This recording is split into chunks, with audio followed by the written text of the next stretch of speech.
નમસ્કાર મિત્રો, આ નવા વિડીયોમાં આપનું સ્વાગત છે. આજે આપણે જીવન પ્રમાણપત્ર વિશે વાત કરીશું અને ઘરે બેઠા જીવન પ્રમાણપત્ર જમા કરાવવાની 5 સરળ રીતો જાણીશું. તો ચાલો શરૂ કરીએ. સૌથી પહેલા જીવન પ્રમાણ એપ ડાઉનલોડ કરો. આ એપ પેન્શનરો માટે ખાસ બનાવવામાં આવી છે. એપ ડાઉનલોડ કર્યા પછી તમારું આધાર કાર્ડ તૈયાર રાખો. હવે આધાર કાર્ડથી બાયોમેટ્રિક વેરિફિકેશન કરો.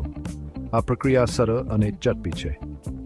વેરિફિકેશન પછી તમારું ડિજિટલ જીવન પ્રમાણપત્ર સીધું પેન્શનરાને મોકલાઈ જશે. આ રીત સુરક્ષિત અને વિશ્વાસપાત્ર છે. આ ડિજિટલ પ્રક્રિયા પેન્શનરો માટે જીવન સરળ બનાવે છે. જો બાયોમેટ્રિકમાં તકલીફ પડે તો UIDની ફેસ ઓળખનો વિકલ્પ છે. UIDની વેબસાઇટ પર જાઓ, તમારા ચહેરાનો ફોટો મૂકો અને ઓળખ ચકાસો. ચકાસણી પછી જીવન પ્રમાણપત્ર જમા કરાવો. બેંકની મોબાઈલ કે ઇન્ટરનેટ બેન્કિંગ સેવાનો ઉપયોગ કરો. તમારી બેંકની વેબસાઇટ કે મોબાઈલ એપ પર લોગિન કરો. જીવન પ્રમાણપત્ર જમા કરાવવાનો વિકલ્પ પસંદ કરો અને જરૂરી માહિતી ભરો. થોડા ક્લિકમાં તમારું જીવન પ્રમાણપત્ર જમા થઈ જશે. ઘણી બેંકો વડીલો માટે ઘરઆંગણે બેન્કિંગ સેવા આપે છે. બેંકનો માણસ તમારા ઠારે આવીને જીવન પ્રમાણપત્ર લઈ જશે. આ સેવા માટે તમારી બેંકમાં સંપર્ક કરો કે ટોલ ફ્રી નંબર પર ફોન કરો. પોસ્ટ ઓફિસ પણ જીવન પ્રમાણપત્ર જમા કરાવવાની સુવિધા આપે છે.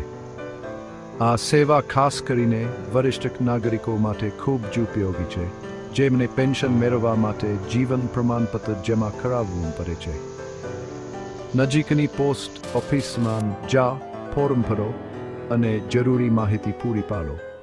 આધાર કાર્ડ અને પેન્શન પેપરની નકલ આપો. આ દસ્તાવેજો તમારી ગોબેક અને પેન્શન હકદાર હોવાનો પુરાવો આપે છે. પોસ્ટ ઓફિસનો કર્મચારી તમારી બાયોમેટ્રિક માહિતી ચકાસશે, જેનાથી તમારી ગોબેકની પુષ્ટિ થશે અને જીવન પ્રમાણપત્ર જમા કરાવી દેશે. આ પ્રક્રિયા સરળ અને ઝડપી છે, જેથી વરિષ્ઠ નાગરિકોને કોઈ મુશ્કેલી ન થાય. તો મિત્રો, આ હતી ઘરે બેઠા જીવન પ્રમાણપત્ર જમા કરાવવાની 5 સરળ રીતો. આ ડિજિટલ સુવિધાઓ વાપરીને સમયની બચત થાય છે અને કામ પારદર્શક અને સુરક્ષિત રીતે થાય છે.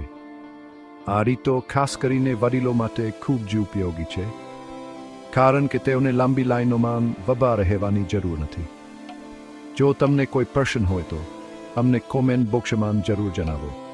અમે તમારી મદદ કરવા માટે હંમેશા તૈયાર છીએ. આ વિડીયો જોવા માટે અને તમારા સમય માટે ખૂબ આભાર. જો તમને આ વિડીયો ગમ્યું હોય તો લાઈક અને સબસ્ક્રાઇબ કરવાનું ભૂલશો નહીં. ધન્યવાદ.